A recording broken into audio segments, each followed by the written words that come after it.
அதாவது கல்லூரி சாராத நிகழ்ச்சிகளுக்கு அனுப்புகிறாங்க. இதில் வந்து அரசியல் கட்சி சார்ந்த நிகழ்ச்சிகளாக இருக்கட்டும், இல்லைனா ஸ்போர்ட்ஸ் கேலோ இந்தியான்னு ஒரு ப்ரோக்ராம் நடந்துச்சு.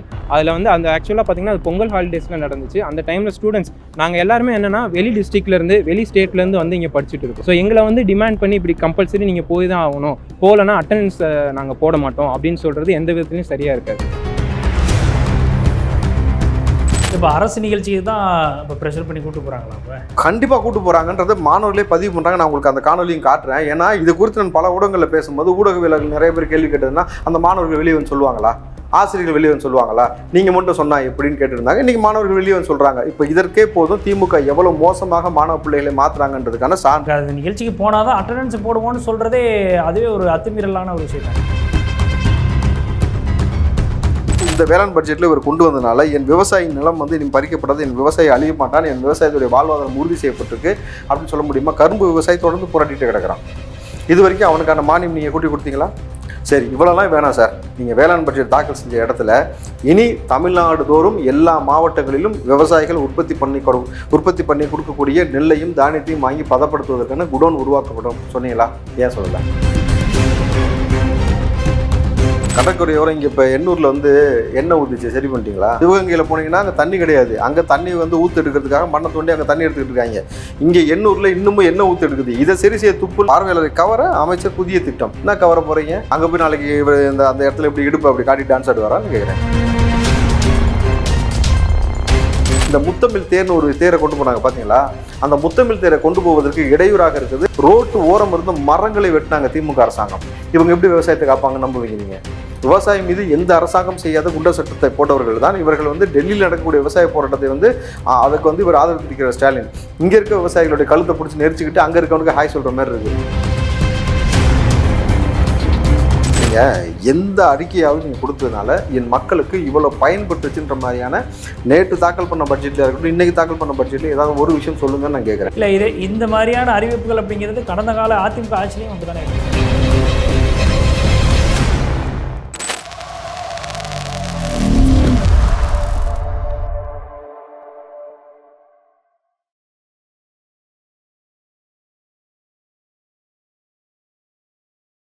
ஐத்தமிழ் நேயர்களுக்கு வணக்கம். இன்றைய நேர்காணலில் நம்முடைய இணைந்திருப்பவர் காங்கிரஸ் கட்சியை சேர்ந்த திரு ராவுத்தர் இப்ராஹிம் அவர்கள். அவரிடம் நடப்பு அரசியல் குறித்து விவாதிக்கலாம். வணக்கம். வணக்கம் கிலோர், எப்படி இருக்கீங்க? நலம் கிலோர். மாணவர்கள் வந்து போராட்டத்தில் ஈடுபட்டுருக்காங்க. அந்த செய்தி குறித்து நம்ம என்ன அப்படின்னு பார்க்கும் பொழுது, அரசியல் சார்ந்த விஷயங்களுக்கு வந்து எங்களை போக சொல்லி வற்புறுத்துறாங்க.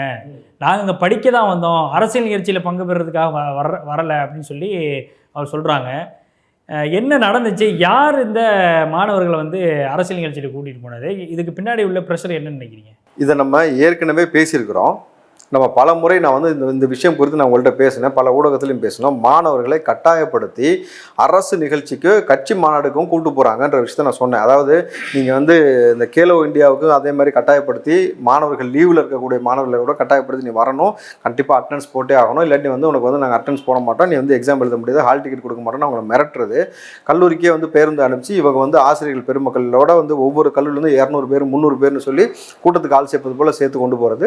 அந்த மாணவர் பிள்ளைகளே சம்மந்தப்பட்ட இடத்தில் இப்போ நீங்கள் இங்கே முதலீடு மாணவர் நினச்ச ட்ரேட் சென்டரில் அங்கேயும் சரி கேலோவர்களையும் சரி, அங்கே எப்படின்னா அந்த ஆசிரியர் கூட்டு போய் நிப்பாட்டிட்டு அந்த ஆசிரியர்கள் மொத்தமாக குரூப் ஃபோட்டோ எடுக்கணும். எப்படி கூகுள் மேப்பை ஆன் பண்ணி லைவ் லொக்கேஷனோடு எடுத்து அனுப்பணும், அரசாங்கம் சம்மந்தப்பட்ட உயர் அதிகாரிகளுக்கு அனுப்பணும். அப்படின்ற மாதிரி மாணவ பிள்ளைகளை இவர்கள் தொடர்ச்சியாக திமுகவுடைய கொத்தடி மேலாக மாற்றி இங்கே வந்து கூட்டம் காமிப்பதற்கு ஆள் காமிக்கிறதுக்கு ரொம்ப க்ரௌடாக இருக்குது. ஏன்னாக்கா எப்போ இருந்து இது அதிகமாக செய்ய ஆரம்பிச்சாங்கன்னா, கலைஞர் 100 கலைஞர் ஊர் நடத்தினாங்கல்ல, மக்கள் செருப்பல் அடித்து ஒரு பய போல புறக்கணிச்சிட்டாங்க. அதுக்கப்புறமேட்டு இந்த முன்னெடுப்பு எடுக்க ஆரம்பிச்சிட்டாங்க. அப்போ வந்து மக்கள் புறக்கணிக்க ஆரம்பிச்சிட்டாங்க. அப்போ மக்கள் க்ரௌடு வர மாதிரி காட்டணும், யங்ஸ்டர்ஸ் ஃபுல்லாக அதிகமாக வர மாதிரி காட்டணும், எங்களுக்கு வந்து இளைஞர் பட்டாளம் உதயநிதியை வச்சு இளைஞர்கள் தன்வசமாக வராங்கிற மாதிரி காட்டணும் என்பதற்காக கட்டாயப்படுத்தி இப்படி செய்கிறாங்கன்றதை நம்ம ஏற்கனவே பேசணும்.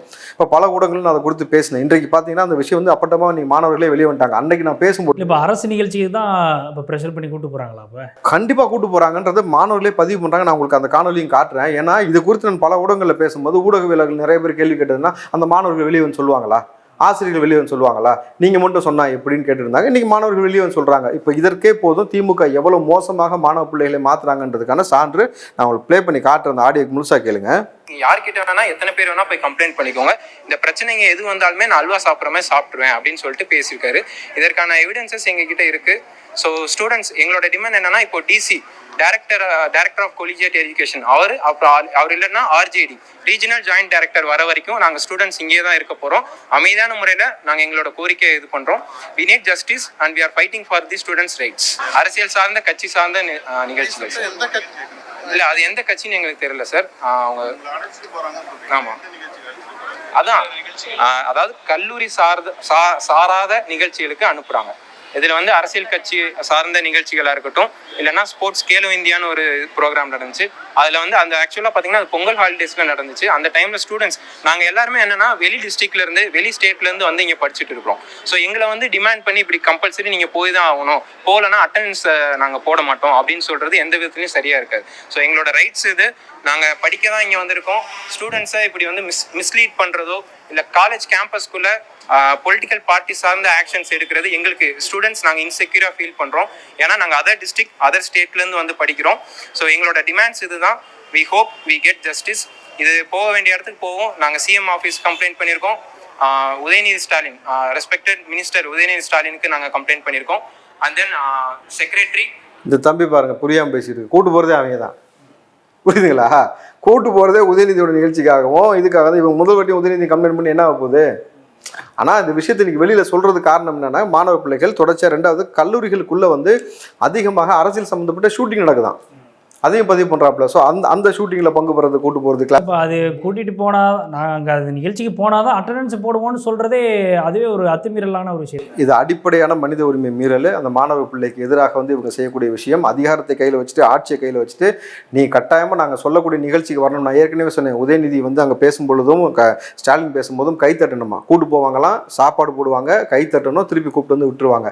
இப்படி தான் வந்து பல கல்லூரிகளில் இங்கேருந்து கொண்டு போயிட்டு இருக்கிறாங்க.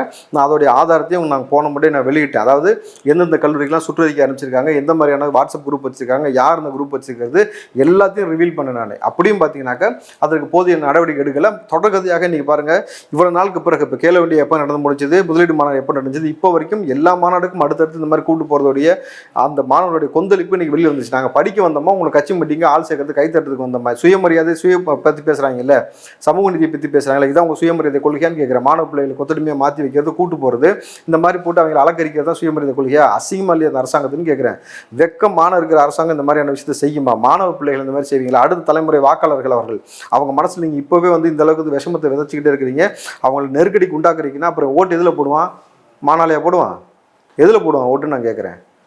இதுதான் சொல்கிறேன். திமுக தொடர்ச்சியாக இதே மாதிரி பண்ணிட்டு இருக்கே தவிர வேளாண்மை சட்டம்னு ஒன்று போடுறது, அதுக்கப்புறமேட்டு இந்த பக்கம் பார்த்தீங்கன்னா வேளாண்மை அறிக்கைன்னு ஒன்று தாக்கல் பண்ணுறது, அதுக்கப்புறமேட்டு சட்டமன்றத்தில் வந்து பைத்தியகாரத்தனமாக பேசுறது, இந்த பக்கம் விவசாய நிலத்தை பிடுங்குறது, இந்த மாதிரி மாணவர்கள் பிள்ளை பற்றியும் சமூக நீதி பற்றியும் பேச வேண்டியது அந்த பிள்ளைகளை கொத்தன்மையாக மாற்றி வச்சிருக்குது.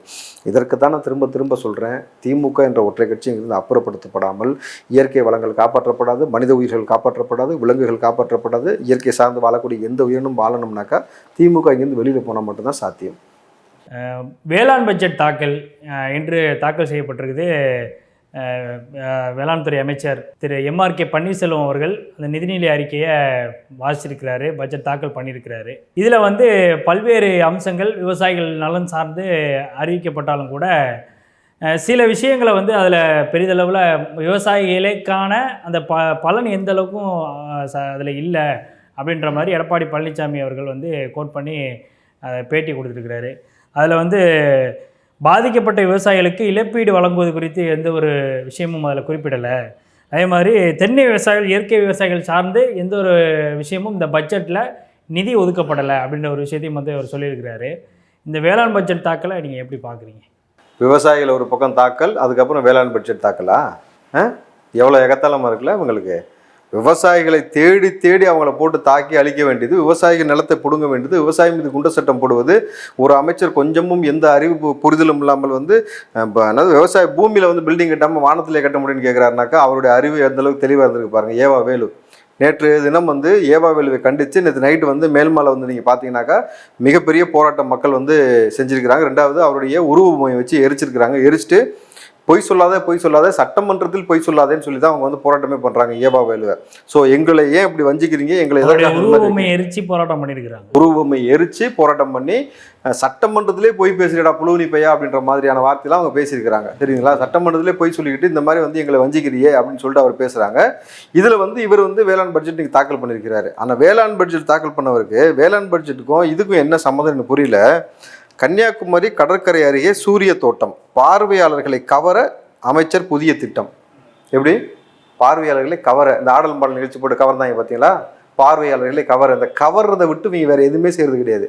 நல்லா தெரிஞ்சுக்கிச்சா உங்களுக்கு? என்ன பார்வையாளர் கவர? உனக்கு நிதி இல்லைன்ற. இன்றைக்கு தமிழ்நாட்டில் எத்தனை துறை சார்ந்த நபர்கள் போராடி கிடக்குறாங்க? எத்தனை நபர்கள் இன்றைக்கு நீங்க பார்த்தீங்கன்னா மாற்றுத்திறனாளிகள் போராடுறாங்களா? ஒரு வாரமா போராடுறாங்க.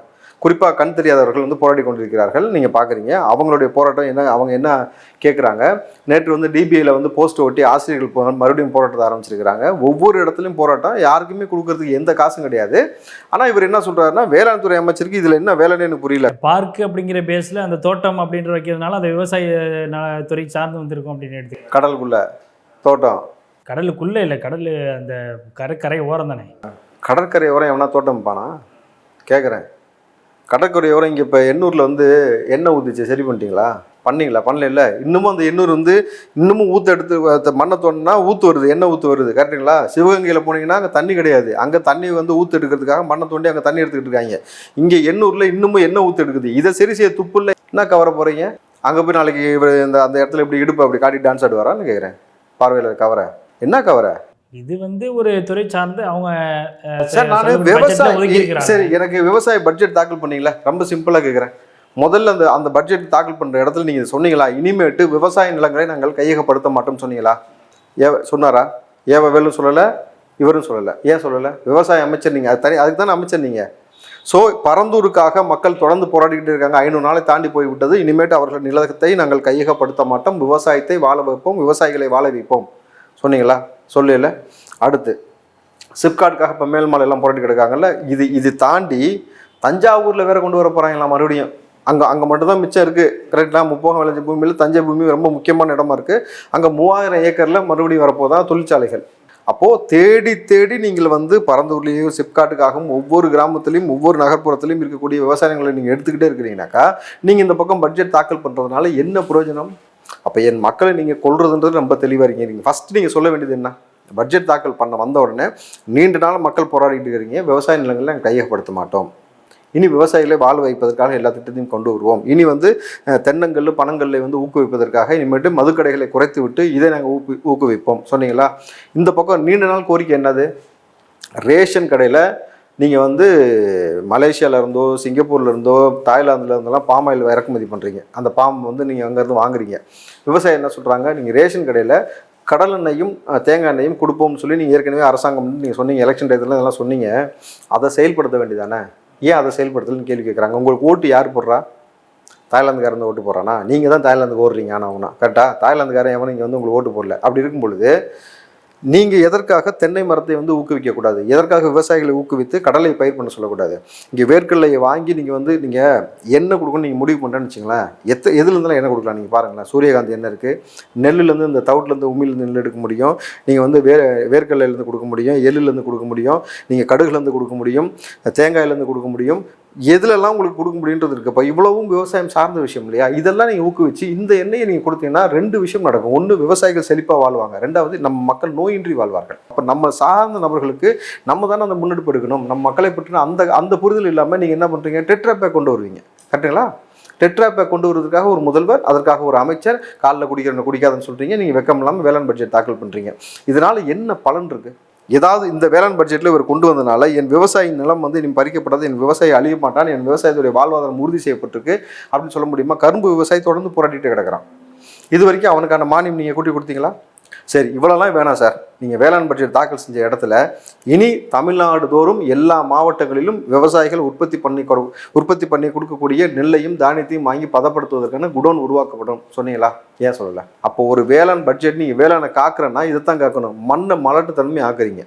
தண்ணி வாங்கி கொடுக்க மாட்டீங்க. தண்ணி வாங்கி கொடுக்காம தண்ணி வந்துருச்சுன்னா ஈத்தேன் மீத்தேன் ஹைட்ரோ கார்பன் எடுக்க முடியாது, தண்ணி வாங்கி கொடுக்க மாட்டீங்க. இன்றைக்கு வரைக்கும் சிவகங்கை மாவட்டத்தில் நம்ம போன காணொலியில் கூட பேசணும், எப்படி 2 குடம் தண்ணிக்காக பெண்கள் வந்து 5 கிலோமீட்டர் 6 கிலோமீட்டர் போய் தண்ணியை வந்து காலையில் 4 மணி வரைக்கும் வெயிட் பண்ணி இந்த ஊற்றுலேருந்து ஒரு டம்ளராக அள்ளி ஊற்றி கொண்டு வராங்கன்னு நம்ம பார்க்குறோம். அப்போது அந்த இடத்துல வந்து விவசாயம் என்பது நலிவடைந்து போயிடுச்சு, நீராதாரமே இல்லாமல் போயிடுச்சு பொழுது அங்கே நீர் மேலாண்மையை பாதுகாப்பதற்கும் அங்கே விவசாயத்தை கொண்டு வருவதற்கும் இந்த வேளாண் துறை அமைச்சர் என்ன செஞ்சார், நீர்வளத்துறை அமைச்சர் என்ன செஞ்சார்.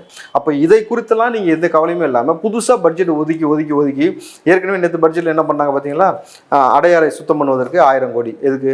ஒவ்வொரு பட்ஜெட் அதே மாதிரி தாக்கல் பண்ணியிருக்கிறாங்க கடந்த காலம், பல முறை தாக்கல் பண்ணி முதல்ல ஓடிச்சுனாங்க, எலி ஓடிச்சுனாங்க. சரி, அதெல்லாம் விட்டுருங்க. வீடுகளிலிருந்தும் ஃபேக்ட்ரியில இருந்தும் அந்த கூவத்துக்கோ அடையாருக்கோ கழிவு நீர் வருதுல, அந்த பைப்பு போகாமல் தடுத்துட்டீங்களா? முதல்ல அதை தடுக்காமல் எப்படி சுத்தம் பண்ணுவீங்க? அப்போ இத்தனை வருஷமா நீங்கள் ஒத்துக்கிட்டீங்களா? என்ன பலன்? அவர் சொல்கிறாரு, இனிமேல் காங்கிரீட் வீடு கட்டி கொடுக்க போகிறோம் 2030 வரைக்குமா. ஒரு வீடு கட்டுறதுக்கு நான் 8 வருஷமா நான் கேட்குறேன். 30 வரைக்கும் நான் மொத்தமாக சேர்த்து சொல்கிறாங்க. அத்தனை வீடுகள் அந்த 30 வருஷத்துக்குள்ள, அந்த இந்த வருஷத்துக்குள்ள எவ்வளோ கட்ட வேண்டியதாக சொன்னாங்களா? அடுத்த வருஷத்துக்குள்ள இவ்வளோ கட்ட வேண்டியதாக சொன்னாங்களா? ஒரு வீடு நல்லபடியாக கட்டி முடிக்க 6 மாதத்துலேருந்து 8 மாதம். தண்ணி எவ்வளோதான் ஊற்றி கியூரிங் பண்ணி நீங்கள் பண்ணால் கூட, ஆனால் தயவு செஞ்சு சிமெண்ட் போட்டு கட்டணும். இவங்க மண்ணை போட்டு கட்டுவாங்க, தரதான் அது பிறகு ஆடிட்டு கிடக்கும். சரி, அதுக்கு ஏதாவது முன்னெடுப்பு செஞ்சீங்களா? இத்தனை நாளில் இத்தனை இடத்துல வந்து நமக்கு இவ்வளோலாம் செஞ்சிடப்படும், இவ்வளோ வீடுகள் கட்டி கொடுக்கணும்னு சொன்னீங்களா? நீங்கள் எந்த அறிக்கையாவது நீங்கள் கொடுத்ததுனால என் மக்களுக்கு இவ்வளோ பயன்பட்டுச்சுன்ற மாதிரியான நேற்று தாக்கல் பண்ண பட்ஜெட்டில் இருக்கட்டும், இன்றைக்கி தாக்கல் பண்ண பட்ஜெட்டில் ஏதாவது ஒரு விஷயம் சொல்லுங்கன்னு நான் கேட்குறேன். இது வரைக்கும் விவசாய கடன் சம்பந்தமான விஷயங்களை பொறுத்த வரைக்கும் கிட்டத்தட்ட 25 லட்சம் விவசாயிகள் பலன் அடைஞ்சிருக்கிறாங்க. அதன் மூலமாக 4435 கோடி ரூபாய் ஏறத்தாழ அந்த ஒரு மதிப்பீட்டில் வந்து அவங்களுக்கு வந்து விவசாய கடன் வந்து நாங்கள் இது பண்ணியிருக்கிறோம் அப்படின்ற மாதிரி அவங்க சொல்லியிருக்கிறாங்கல்ல. 25 லட்சம் விவசாயிகள் பலன் அடைஞ்சிருக்காங்கன்னு சொல்கிறாங்க. சரி, அப்போ முதல்ல என்ன சொல்லியிருக்கணும், உதயநிதி எங்கள் சின்னவர் சொல்லுவாங்கல்ல, சின்னவர்னு, சின்னவர் மண்ணள்ளி தின்னவர்ன்ட்டு. எங்கள் சின்னவர் சொன்னார், இனிமேட்டு விவசாய மக்கள்லாம் போயிட்டு 5 பவுன் சங்கிலியை கொண்டு போய் அடமானம் வைங்க, நம்ம ஆட்சி தான், ஸ்டாலின் வந்தவுடனே 5 பவுன் நகை வரைக்கும் நீங்கள் வைக்கிற கடனை தள்ளுபடி பண்ணிடுவேன்னு சொன்னோம். இப்போ விவசாயிகளே உங்களுக்காக நீங்கள் வச்சிருந்த கடனுடைய ரசீதை கொண்டு வாங்க, நாங்கள் இப்போ எல்லாத்தையும் தள்ளுபடி பண்ணிடுவோம், இல்லை காசாக கொடுத்துருவோன்னு சொன்னீங்களா? இதான் விவசாயத்தை நீங்கள் காப்பாற்றுறது இல்லையா? விவசாயிகளை காப்பாற்றுறது தானே. வேற என்ன அவங்க புதுசாக சொல்லியிருக்காங்க சொல்லுங்கள் பார்ப்போம். ஒரு விஷயம், இந்த விஷயம் அவர் சொல்லியிருக்காருயா, வேளாண்ல இவ்வளோ அறிவிச்சிருக்காங்க. பனை மரம் தென்னை மரத்தை வந்து வளர்ப்பதுக்கு ஏதாவது ஒரு அறிவிப்பு இருக்கா? மண் வளத்தை காப்பாற்றுவதற்கு ஏதாவது இருக்கா? நீர் மேலாண்மையை பாதுகாக்க ஏதாவது இருக்கா? உயிரினங்களை காப்பாற்றுவதற்கு ஏதாவது இங்கே வழிவகை செஞ்சுருக்கீங்களா? நீர் மட்டத்தை உயர்த்துவதற்கு ஏதாவது வழிவகை செஞ்சுருக்கீங்களா? விவசாய நிலத்தை பிடுங்காமல் இருக்கிறது வழிவகை செஞ்சுருக்கீங்களா? சிப்காட்டையும் இந்த மாதிரியான ஃபேக்ட்ரி சம்மந்தப்பட்ட விஷயத்தெல்லாம் விவசாய பூமியில் நாங்கள் கொண்டு வர மாட்டோம், தரிசு நிலத்தில் தான் கொண்டு வரோம்னு சொல்லி ஒரு தீர்மானம் போட்டிங்களா? நீங்கள் அதெல்லாம் எதுவுமே செய்யாமல் தேடி நீங்கள் வந்து இப்படி சொல்வது எப்படி ஏற்புக்குரியதாகுன்ற பல திட்டங்கள் அறிவிக்கிறார்ல. இப்போ இன்றைக்கி கூட பார்த்தோம் அப்படின்னா கிட்டத்தட்ட 16,500 கோடிக்கு கூட்டுறவு பயிர்க்கடன் வழங்க இலக்கு நிர்ணயிக்கப்பட்டிருக்கு. பயிர்க்கடன் வட்டி மானியத்திற்கு 200 கோடி ரூபாய் நிதி ஒதுக்கியிருக்கிறாங்க. அதே மாதிரி விவசாயிகள் நிரந்தர பந்தல் அமைத்து பந்தல் காய்கறிகள் பயிரிடுவதை ஊக்குவிக்க 9.40 கோடி ரூபாய் நிதி ஒதுக்கியிருக்கிறாங்க. இப்போ இது மாதிரியான விஷயங்கள் எல்லாம் வந்து நீங்கள் சொல்கிற மாதிரி சிறு விவசாயிகளுக்கு வந்து ஒரு நலன் ஏற்படுத்துகிற மாதிரியான விஷயம். என்ன நலன் ஏற்படுச்சு? பந்தல் அமைச்சு தூக்குமாடி தொங்குன்னு சொல்லுவாங்க. அது வந்து விவசாயம் அமைக்கிறதுனா அதுக்கு தகுந்த மாதிரி தான் அமைக்க முடியும். காய்கறிகள் அமைக்கிறதுனா வேறு பந்தல் அமைச்சு தானே அமைக்க முடியும். ஏங்க அவர் தானங்க சொன்னார், ஏவாவேலு மண்ணில் தான் விவசாய பூமியில் தான் நாங்கள் பில்டிங் கட்டுவோம் அப்படின்ட்டு. அப்புறம் பந்தல் எங்கே கொண்டு போய் மண்டையில் அமைக்கிறது? எங்கே பந்தல் அமைக்க முடியும் சொல்லுங்கள் பார்ப்போம். சரி, சிறு குறு விவசாயிகளை வாழ வைக்க இது வரைக்கும் தமிழ்நாடு அரசு என்ன விஷயத்தை முன்னெடுத்துருக்குனாக்கா, ஒன்று கலைஞர் கொண்டு வந்தார பார்த்தீங்களா உழவர் சந்தை. அந்த உழவர் சந்தையை நீங்கள் மறுபடியும் திறந்து அதுக்கு புத்துயிர் கொடுத்தீங்களா? சரி, நீங்கள் விவசாயத்தை பாதுகாக்கணும், விவசாயத்தை வேளாண்மையும் பாதுகாக்கணும்னா அரசாங்கம் முதல்ல செய்ய வேண்டியது விவசாயிகளை எந்தெந்த பகுதியில் எப்படி நீங்கள் உற்பத்தி செய்யணும்னு சொல்கிறது. ரொம்ப சிம்பிளாக புரிகிற மாதிரி சொல்லட்டுமா? வெள்ளத்துக்கு என் விவசாயிட்டமிருந்து வெள்ளம் வாங்காமல் குஜராத்லேருந்து வெள்ளம் வாங்கிட்டு வந்த அரசு தான் திமுக அரசு. நீங்கள் எப்படி விவசாயிகளை காப்பீங்க? நான் எப்படி நம்புவேன்?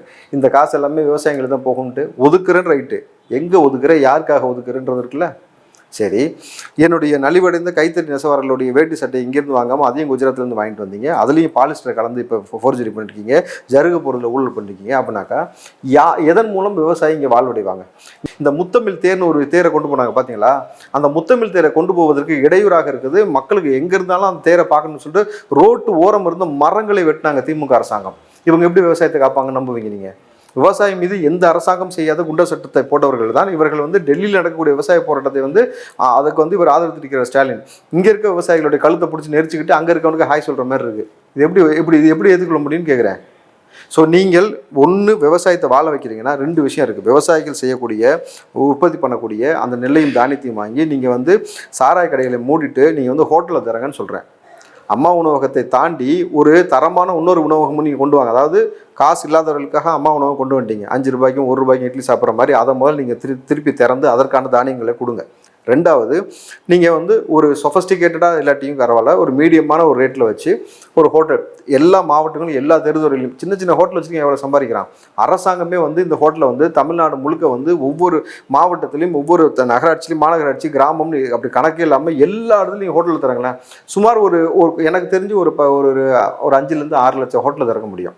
இன்றைக்கு 8 லட்சம் மக்கள் இருக்கிறாங்க மூலம் இவ்வளோ ஹோட்டலில் திறக்க முடியும். அப்போ இது மூலம் வந்து எவ்வளோ அரசாங்கத்திற்கு நேரடியாக விவசாயிட்டு வந்து அரிசி, பருப்பு, தானியம், காய்கறி நீங்கள் வாங்க முடியும். இங்கே இதை வச்சு நீங்கள் எப்படி மிகப்பெரிய வந்து வர்த்தகம் செய்ய முடியும், எவ்வளோ பொருளாதாரத்தை ஈட்ட முடியும்னு ஒரு விஷயம் இருக்குல்ல. நீங்கள் அதை செஞ்சீங்களா? அதை செய்வதற்கான ஏதாவது வழிவகை இருக்கா? அதை செஞ்சீங்கன்னாக்கா நீங்கள் விவசாயம் வாழ வைப்பீங்க. நீ தான் குஜராத்லேருந்து வெள்ளம் வாங்கிட்டு வரையே, அதுவும் உருகி போது ஏன்டானா நக்கி பார்த்துட்டே வாங்கிட்டு வரேன்றிய, அப்புறம் எப்படி விவசாயத்தை காப்பாற்றுவேன்? நீ விவசாயம் பட்ஜெட் தாக்கல் பண்ணுவதுன்ற எதுக்கு? நீ நிதி இல்லைன்ற நிதி இல்லாத பொழுது நீங்கள் கடற்கரையில் சூரியனை பார்த்து ரசிக்கிறதுக்கு நிதி ஒதுக்க வேண்டிய அவசியம் என்ன இருக்குது? ஃபிலிம் சிட்டி திறக்க வேண்டிய அவசியம் என்ன இருக்குது? 1500 கோடிக்கு வந்து ஃபிலிம் சிட்டி இன்னைக்கு யாருக்கு இருக்குது காசு? இல்லை, இப்போ இதில் பட்ஜெட் நேற்று வந்து நிதியமைச்சர் தங்கம் தென்னரசு அவர்களுடைய அந்த பட்ஜெட் தாக்கலின் பொழுது ஒரு சில விஷயங்கள் வந்து இன்றைக்கி வந்து கமெண்ட் பண்ண ஆரம்பிச்சிட்டாங்க. இதில் வந்து குறிப்பாக தெருநாய்களுடைய அந்த இனப்பெருக்கத்தை வந்து கட்டுப்படுத்துவதற்கு 20 கோடி ரூபாய் நிதி ஒதுக்கியிருக்கிறாங்க. ஆனால் இந்த பக்கம் தேவாலயங்கள், மசூதிகள் இதெல்லாம் புனரமைக்கிறதுக்கு வந்து 10 கோடி ரூபாய் நிதி ஒதுக்கியிருக்கிறாங்க. அப்போது தெருநாய்களோட இனப்பெருக்கத்துக்கு இவ்வளோ அதிகமாக நிதி ஒதுக்கிட்டு புனரமைக்க வெறும் 10 கோடி ரூபா தான் நிதி ஒதுக்கிறதா அப்படின்ற மாதிரி இன்றைக்கி வந்து விமர்சனம் பண்ண ஆரம்பிச்சிட்டாங்க. இது போகிற நிதி ஒதுக்கிறத விஷயத்தில் இதெல்லாம் எப்படி பார்க்குறீங்க? இப்போ எதுக்கு 20 கோடினாக்கா நீங்கள் எந்த தெருநாய் வந்து சொல்ல போய் கருத்து ஆப்ரேஷன் பண்ணாங்கன்ட்டு கேட்குறேன். எந்த நாயை வந்து சொல்லுமா? எந்த நாய்க்கு எந்த நாய் எடுத்துச்சுன்னே தெரியாது, எந்த நாய் வந்து அதுமாதிரி கருத்து ஆப்ரேஷன் பண்ணுச்சுன்னு எந்த நாய்க்குமே தெரியாது. அப்படி இருக்கும் பொழுது அவங்க அதை பற்றி சொல்ல வேண்டிய அவசியம் இல்லை. கரெக்டுங்களா? அப்போ 20 கோடி ஈஸியாக எங்கே கொண்டு போகலாம், யாருக்கிட்ட கொண்டு போகலாம்? நீங்கள் ஏற்கனவே இதுக்கு இன்னொரு உதாரணம் சொல்லட்டுமா? அந்த பெரும்பள்ளத்தில் பாதிக்கப்பட்ட கல்லூரிகளையும் பள்ளிகளை, அரசாங்கம் பள்ளிகள் வந்து அதை சீரமைப்பதற்கு 1 கோடி ரூபாயும், புலிகள் உல்லாசமாக இருப்பதற்கு 20 கோடி ஒதுக்குனாங்கல்ல, அதே தான். புலிக்கு 20 கோடி, நாய்க்கு 20 கோடி. மக்களுக்கு என்னன்னு பாருங்கள், ஒன்றுமே இல்லையா? மக்களுக்கு தெருக்கோடியில் நம்ம நிற்கிறோமா? சோத்துக்கு தண்ணிக்கு பிச்சை எடுக்கிறோமா? இதுதான் இந்த அரசாங்கம். அப்போது எந்த நாய் வந்து சாட்சி சொல்லாதுன்றதுக்காக எந்த நாய்க்கு வேணால் எதை வேணால் பண்ணலான்ற ஒரு இதனால வந்து இப்போ வந்து எந்த நாய் தான் சொல்ல போதா? நீங்கள் வெளிப்படையாக சொல்லுங்கள், எனக்கு கருத்து ஆப்ரேஷன் பண்ணிட்டாங்க, என்னை வந்து இனப்பெருக்கம் பண்ண விடாமல் செஞ்சுட்டாங்க, என்னை வந்து ஜல்சாவாக இருக்க விடாமல் பண்ணிட்டாங்க, இவங்க என் பின்னாடியே டார்ச் அடிச்சுட்டு கூடிய ஓடிடுறாங்கன்னு எதாவது சொல்ல போதா? ஒன்றும் சொல்ல போகிறது கிடையாது. அது பாட்டுக்கு அது வேலையை பார்த்துட்டு கிடக்கும். 20 கோடி வந்து நாங்கள் இத்தனை நாய்களை பிடிச்சி கருத்தில் பண்ணிட்டோன்னு சொல்லுவாங்க. அப்படி இந்த மாதிரியான திட்டம் இருக்குது. அதில் தங்கம் தென்னரசு நேற்று இன்னொரு விஷயம் பேசியிருக்காரு ஓப்பனிங்லேயே, நான் அதை உங்களுக்கு காட்டுறேன். அப்புறம் தமிழ் கனவு உண்டுனாக்கா நீங்கள் ஏதோ வந்து அவர் கனவுகள் எல்லாம் மெய்ப்பிப்பதற்காக பேசுகிறாங்கன்னு நினச்சக்கூடாது. கனவுகள் கடைசி வரைக்கும் நிறைவேற்ற மாட்டோன்றதான் அவருக்கு தெளிவாக சொல்கிறார். ஏற்கனவே திராவிட மண், பெரியார் மண் சொல்லும் போது நம்ம உஷாராக இருந்திருக்கணும். எவ்வளோ மண்ணில் போகிறாங்கன்னு எனக்கு தெரியாமல் விட்டதுனால தான் ஆற்றுல ஒட்டுமொத்த மண்ணை அழுனாங்க. இன்றைக்கி அவங்க சொல்கிறது அத்தனையும் கனவுகள்.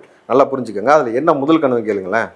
வானவில்லின் வண்ணங்களை கொண்டு 7 முதன்மையான நோக்கங்களை அடிப்படையாக கொண்ட தமிழ் கனவு அது. 1, சமூக நீதி. எப்படி? சமூக நீதி எடுத்த உடனே கனவு தானே. இன்னைக்கு வரைக்கும் நினைவாகாத ஒரே விஷயம் என்னன்னா சமூக நீதி. அப்போது எப்படிலாம் அவங்க திமுக தெளிவாக தான் இருக்குது. எல்லாம் கனவு தான், நாங்கள் நினைவில் செய்கிறோம்னு சொல்லவே இல்லைன்ற நம்ம தான் தப்பாக புரிஞ்சுக்கிறோம். அதை புரிஞ்சுங்க அவங்க எவ்வளோ டாக்டிஸாக பேசுகிறாங்கன்றத. இதுக்கு வெக்கமெல்லாம் கைத்தட்டு. கடைக்கோடி தமிழர் நலன். கடைக்கோடி தமிழ் நலன் என்ன செஞ்சுருக்காங்க இது வரைக்கும்? கடைக்கோடி தமிழன் வரைக்கும் சாராயம் சென்றடைஞ்சிருக்கே தவிர வேறு ஏதாவது இங்கே சென்றடைஞ்சிருக்கான்? இல்லை கடைக்கோடி தமிழனை இது வரைக்கும் அவங்க எங்கேயாவது முன்னேற்றி கொண்டு வந்திருக்காங்க வாழ்நாளில்? 3, உலகை வெல்லும் இளைய தமிழகம். அடேங்கப்பா, உலகை வெல்லும் இளைய தமிழகம் யாரை சொல்கிறாங்க? இன்பநிதியை இளைஞர்களை சொல்கிறாரு சார். எழுச்சாரு எங்கள் இளைஞர்களுக்கு என்ன செஞ்சாங்க சொல்லுங்கள். இளைஞர்களுக்கு என்ன செஞ்சுருக்காங்க இது வரைக்கும் சொல்லுங்கள்.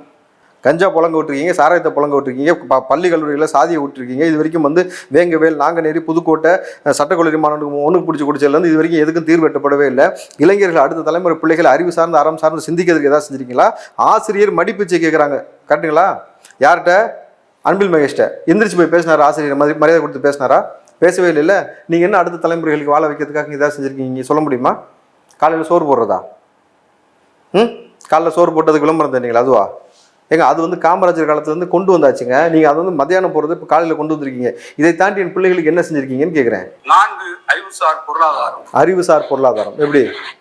அறிவுசார் பொருளாதாரம் என்ன சொல்லுங்க பார்ப்போம். கல் கடைகள் இருந்துச்சுன்னா இங்கே வந்து அது மூலம் மக்கள் குடிச்சிட்டு ரொம்ப அவனுக்கு வந்து கிட்னியும் மற்றதை பாதிக்காது.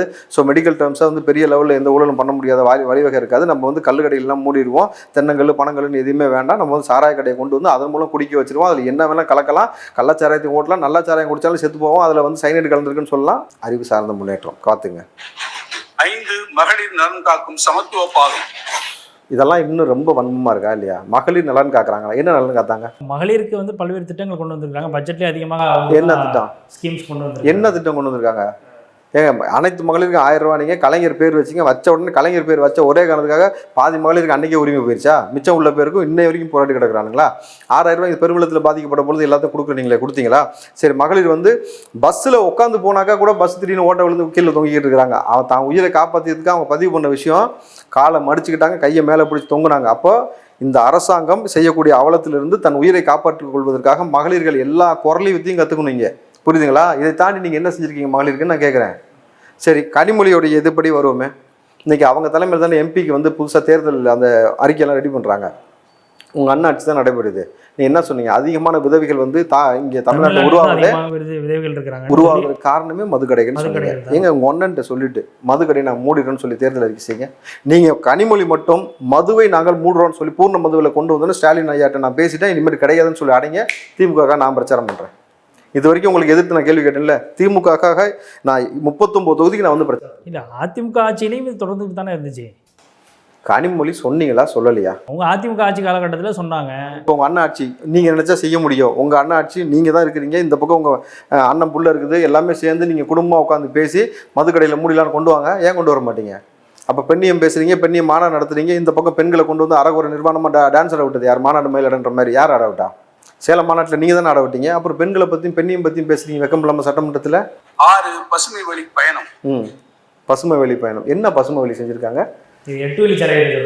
8 வழி சாலையாக இருக்கலாம். அல்லது வந்து இங்கே பள்ளிக்கரணையில் 295 ஏக்கரில் வந்து விவசாயம், அதாவது 295 ஏக்கர் சதுப்பு நிலத்தில் குப்பையை கொண்டு போய் கொட்டி வச்சுருக்கீங்க. இது பசுமையா? அங்கே வந்து வெறும் புல்கள் தான் முளைக்கும். மழை நீரை வந்து சேமித்து வைக்கக்கூடிய இடம் சதுப்பு நிலம். அந்த இடத்துல குப்பையை கொட்டி வச்சிருக்கீங்க. இவங்க பசுமையை பற்றி பேசுகிறாங்க. அடுத்து 7 தாய் தமிழும் தமிழர் பண்பாடும். அடேங்கப்பா, தாய் தமிழும் தமிழர் பண்பாடும். இன்றைக்கி இந்த ஸ்டாலினுடைய குரல்னு சொல்லி எல்லா இடத்துலையும் பாடுறாங்களே, என்ன சார் பாடுறாங்க? தமிழ் தாய் வாழ்த்து. யாராவது ஒரு ஆள் தப்பு இல்லாமல் தவறு இல்லாமல் பாடிச்சா சொல்லுங்க பார்ப்போம். தமிழை பற்றி பேசுகிறாங்கல்ல, தமிழுக்காக உயிரை கொடுப்போம்னு உதயநிதி பேசினார்ல, காலங்காலமாக அவங்க தாத்தா காலத்துல உருட்டுறாங்கல்ல. ஏன்டா அவங்க கட்சிக்காரனுக்கு முதல்ல இதை சொல்லிக் கொடு. தமிழ் தாய் வாழ்த்து சொல்லிக் கொடு. ஜனகணமன ஒழுங்காக பாட தெரியுமா? தமிழ் தாய் வாழ்த்து பாட தெரியுமா? என்ன பாடுவீங்க நீங்கள் எல்லாருமே?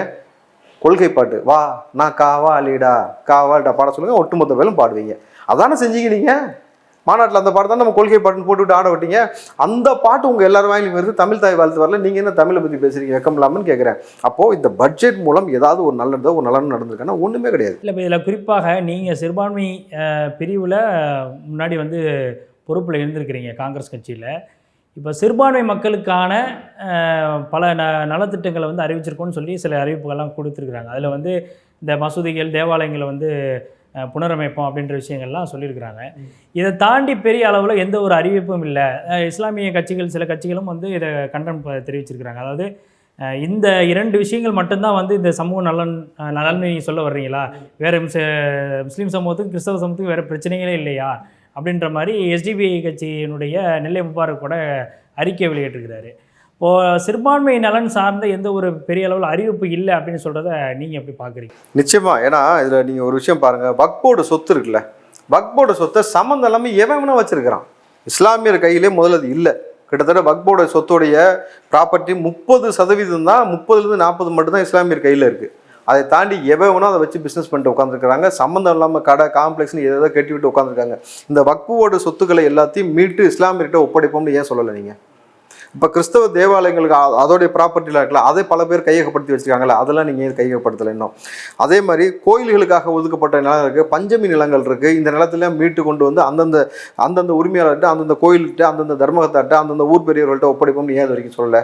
அப்போது இந்த விஷயத்தை எதையுமே நீங்கள் செய்ய மாட்டீங்க. ஆனால் வந்து நான் கேட்குறேன், ஒவ்வொரு இஸ்லாமியருக்கும் சிறுபான்மை நலனுக்காக நிதி எவ்வளோ ஒதுக்கப்படுது, மத்திய அரசு எவ்வளோ ஒதுக்குது, அந்த நிதியை வாங்கி எங்களுக்கு நாங்கள் பயன்படுவது வகையில் கொடுக்குறீங்களா? கல்விக்காக எவ்வளோ கொடுக்குறாங்க, வேலைவாய்ப்புக்காக மருத்துவத்துக்காக எவ்வளோ கொடுக்குறாங்க, தொழிலுக்காக எவ்வளோ கொடுக்குறாங்க, இதெல்லாம் இவ்வளோ நிதி இருக்குது, இதை வந்து மத்திய அரசு ஒதுக்குதுன்னு சொல்லி நீங்கள் அந்த மேற்குறிப்பிட்ட எந்த ஒரு விஷயத்துக்கும் பெரிதும் வந்து அவங்க நிதி ஒதுக்குன மாதிரி தெரியல. நிதியும் ஒதுக்கல, முக்கியத்துவம் கொடுக்கல. ஆனால் இன்னொரு பக்கம் மசூதிகளை வந்து நாங்கள் புனரமைக்கிறோம், இது வந்து வருடம் சொல்லக்கூடிய விஷயம் தான், யூஸ்வலாக நாங்கள் ஒதுக்குறோம் அப்படின்னு சொல்லி ஸ்கீம்ஸ் ஒதுக்குவாங்க. நோம்பு கஞ்சிக்கு நாங்கள் வந்து இவ்வளோ நிதி ஒதுக்குறோம், இத்தனை 1000 டன் வந்து நாங்கள் அரிசி கொடுக்குறோம் அப்படின்னு சொல்லி அது ஒரு ஸ்கீம் கொடுப்பாங்க.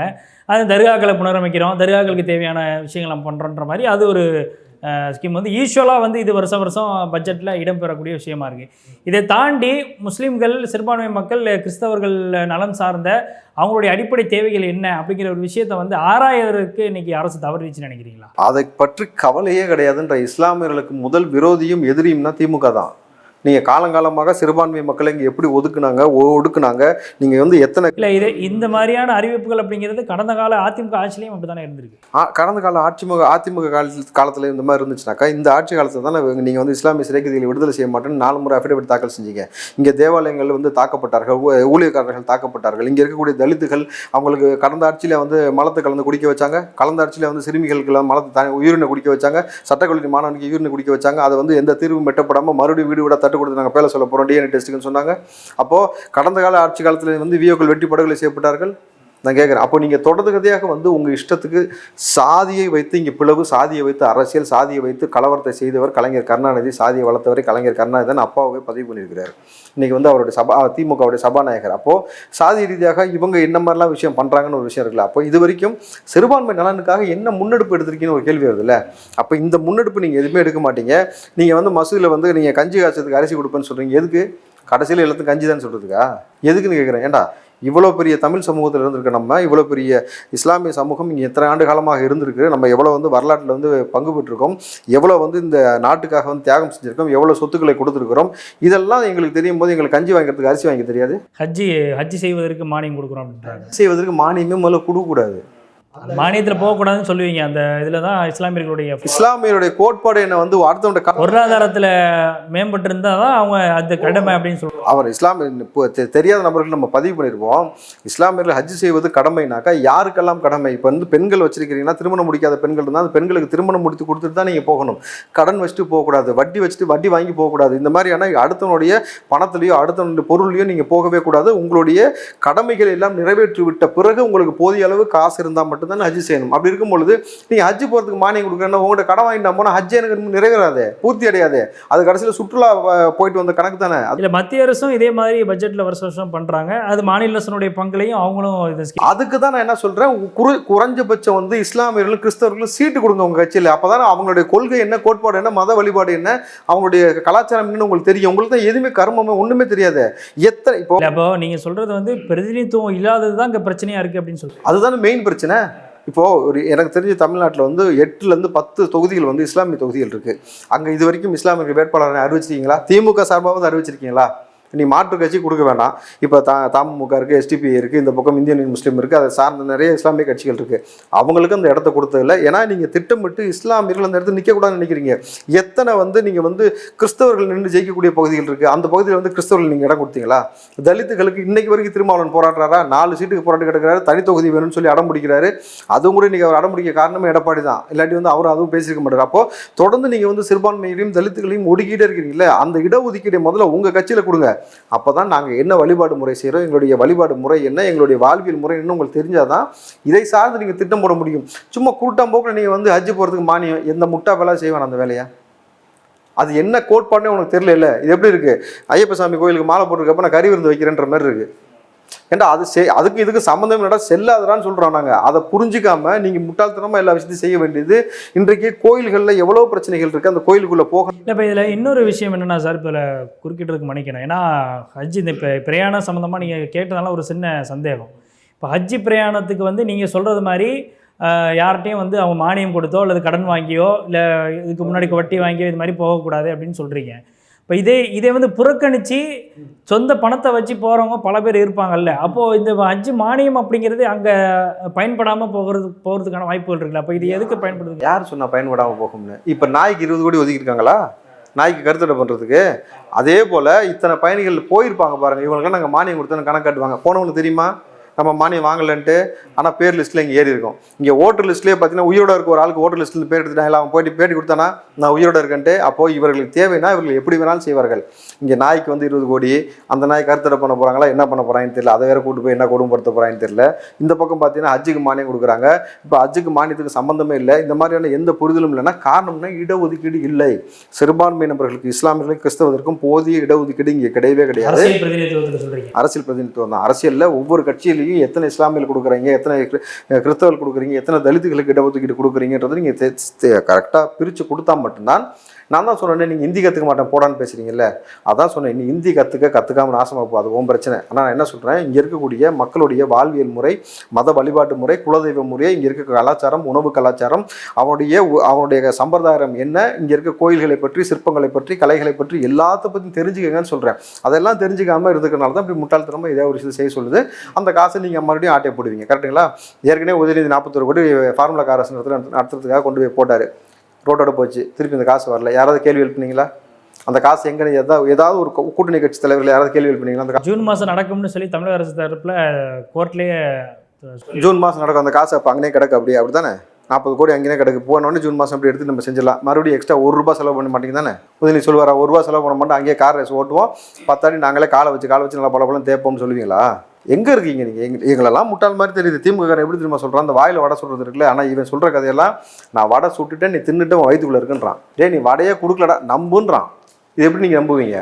இதுதான் அவங்க சொல்கிற வேலை. நிச்சயமாக பல்வேறு கேள்விகளுக்கு ரொம்பவே தெளிவாக பதில் சொன்னீங்க. எங்களுடைய அரங்கிற்கு வந்து நேர்காணல் அளித்ததற்கு மிக்க நன்றி. நன்றி.